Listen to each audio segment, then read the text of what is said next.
Получилось так, что мы обанкротились, и у нас забрал банк дом, нам негде было жить.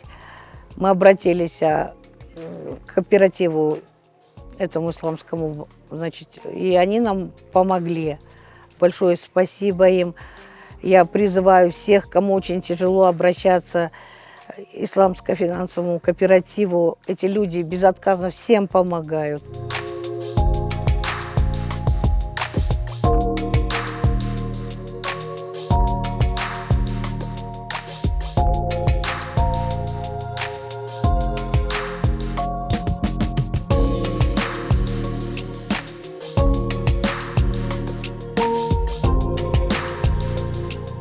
Большое спасибо всем, кто там работает. Люди очень добросовестные, стараются помочь вот таким нуждающим. Сам факт, что они не смотрят на кредитную историю, потому что нам объяснили так, что у людей всякое в жизни бывает. И вот спасибо, что мы приобрели жилье. Очень благодарна.